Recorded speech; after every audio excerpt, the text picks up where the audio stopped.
Everything happens for a reason. How many times have you seen that as a kind of positive affirmation on social media, or somebody said it to you when you need comforting? Don't worry, everything happens for a reason. I often see it written in a little box. It appears on one of maybe your social media feeds. And if not that, there are 1,000 other variations of these positive affirmations, things to keep us going. So what I am saying is that in many cases, the statements that we hold on to, that we consider are words of wisdom, that in reality the opposite is the truth. And that's quite dangerous in a way. You think that we are being engulfed with positive affirmations, statements, words of wisdom now, platitudes, in which nearly always the opposite is the truth. Now, that's a strange thing, because we often take these phrases, don't we, these sentiments that we see, you know the ones I'm talking about, and we take them to heart, and we think of them as our kind of philosophical armour when we go into the world. We adopt them as our value principles. So, first we have to understand about platitudes. So they are things that, on the face of it, they're things that seem to state the obvious. They oversimplify fairly complicated things, like in the example I gave at the beginning, everything happens for a reason. I mean, what does it really mean? I mean, we know where the comfort lies. The comfort lies in that, okay, this has happened, but something good will come out of this in some way. And in fact, there are thousands of these, aren't there, where we try and establish that no matter how hard the pain now, we're going to learn from it and something glorious will come from it down the road. Well, I mean, that's a classic strategy for coping with a traumatic incident, but it has no bearing on reality. Now, if all of these have no bearing on reality, then we've got a bit of a problem. I'll give you some examples in a minute, but these are pacifiers, aren't they? They're little dummies for adults that we kind of suck on for a few seconds. You know, it's like a dummy that's been dipped in honey, and for some reason it soothes us for a little bit. Keep calm and carry on. Keep calm and carry on. Carry on regardless. Don't, whatever. You got this. You got this. You've got this. Can you imagine the millions of people who've written "you've got this" on a small post-it and put it on their fridge, and every morning before they go out, whatever they're doing, it says, "You got this. You got this." Imagine the fear that those people must be in to need to read that sentence before they go and embark upon anything. Imagine how fragile they must be. Well, that's us, isn't it? That's us as a human species. Constantly building ourselves up into something, using any technique possible, even these kind of ridiculous platitudes, just in order to get through the day, whether it helps or not. So, this is one of my favourite things, which is that most of what we do and most of what we think and believe is in nothing more than a coping strategy. That's all it is, a coping strategy. It doesn't matter whether you call it a word of wisdom or that somehow this is some profound philosophical statement, or you think that it's something to do with a great meaning for your life or a great purpose. Normally it's just a coping strategy. You're thrown into the world you think, oh, Jesus, what the hell do I do now? And you kind of scramble through it, trying to find ways to kind of keep yourself together and going insane, where you need coping strategies. No wonder the internet is absolutely full of these positive affirmations. You've got this. Well, maybe you have, maybe you haven't. Believe in yourself. Believe in yourself. Okay, so why do you have to believe in yourself? What is this sense of identity you've got that you have to believe in? Why do you have to have a sense of identity? Why can't you be genuinely inscrutable and unknowable? Stay positive. Stay positive. Despite what? I will stay and remain positive despite. You know, what's at the root of that?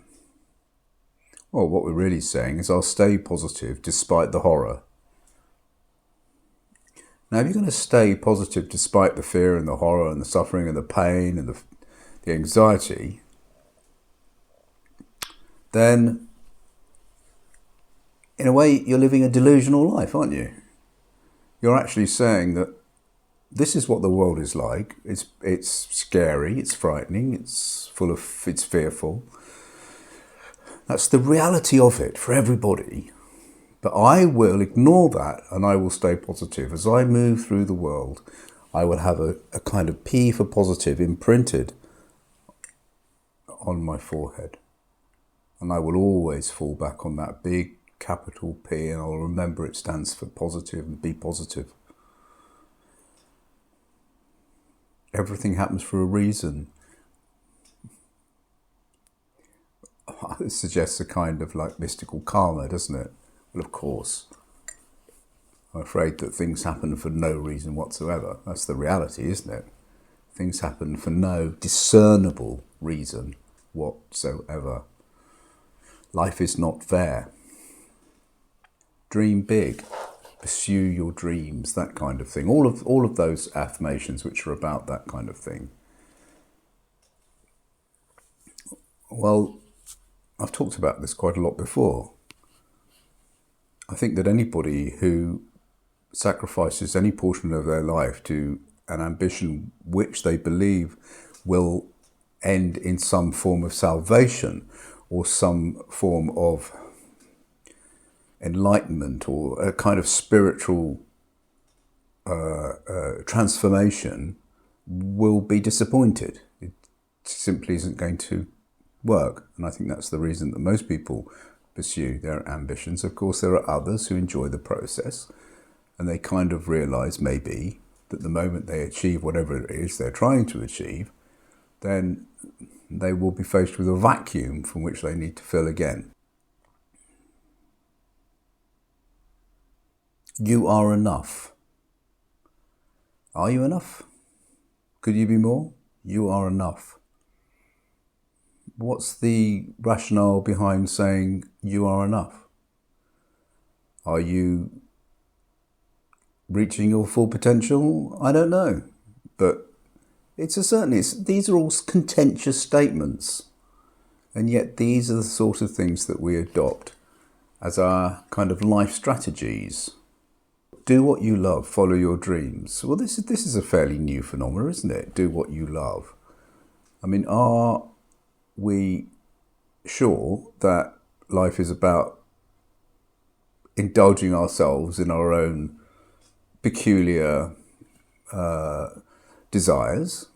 I'm sure that this is what being born into this world is about.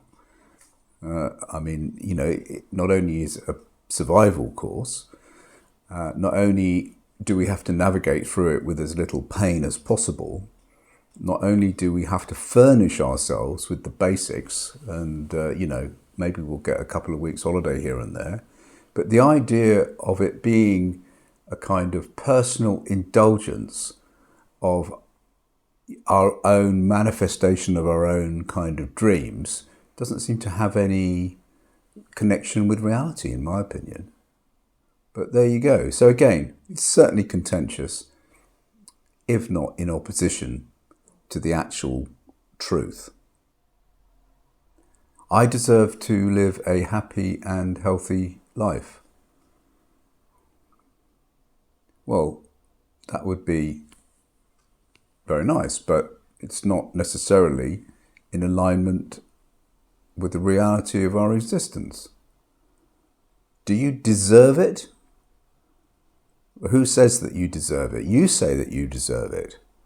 But does the universe say that you deserve that? No, of course it doesn't. The universe doesn't give a damn about you, I'm afraid. For all of the positive affirmations saying the universe will support your dreams. Again, that's in opposition to truth, isn't it? I choose to let go of the things that don't make me happy. Well, you might find yourself in a bit of trouble if you let go of everything that doesn't make you happy. Again, happiness is a very strange, fairly recent characteristic, isn't it, of humans, that we should devote our lives to being happy. I mean, yes, glimpses of happiness here and there, by accident, occasionally, I understand. But as the driving force of man, as you're vomited into this world and you have to crawl through the ashes of your dead ancestors in order to get bread on the table or whatever, for the most of us, it's not really a happy existence, is it? Now, of course, there are those that maybe can indulge in a little bit of happiness more than others. But to say that we all deserve it, although it sounds comforting, again, is contentious or in opposition of the truth. Everything is unfolding exactly as it should. Who says it should? Where does that word should come from? Who says so? The universe is unfolding, your life is unfolding, but whether or not there is a kind of predestiny at work there, well, it's probably unlikely, isn't it? Bearing in mind the fact that for most people, escaping the difficulties often is the result of a happy accident. Nothing worth having comes easy. So this ties in with, the idea that there is something in the work ethic and that you'll be rewarded for hard work. But actually some things do come easy, don't they? To some people. Again, it's sort of a fairly accidental. You're not the master of your own destiny. I remember at university, there would be a group of lads who were the sort of, should we say, the bookish, the social scientists, the literature readers, this kind of studious intellectuals who would talk philosophy. And, they were the intelligent ones generally. They were the ones who, you'd think could make good conversation and had a lot to say even at that early age about the world and their opinions on it. But it didn't seem to work very well with the girls. They were very jealous of the other half of the faculty that were from the sports department. And they were learning how to be sports instructors or, physical educationers of one type or another. And they used to be called the sport billies. When they come in their football shorts and what have you and come into the bar. They seem to have a lot more success. Having a girlfriend came easy to them, it seemed. And finally, I saw one that said something along the lines of 10 signs you're doing okay at life. And again, it was a sort of comforting affirmation about to reconsider where you are in life. If you're feeling down and lost, maybe if self-pity is creeping in. And it said, you're doing well if you've got a roof over your head, that you ate today, that you have clean water, all of these basic things. And it had a list of about 10 of them. And I thought, what a load of old bullshit that is. That's good. I'm glad that you've got your belly full of food and you've got a roof over your head, and your coat is still hanging together, and you've got a tap near you with water. Oh, great, that's fantastic.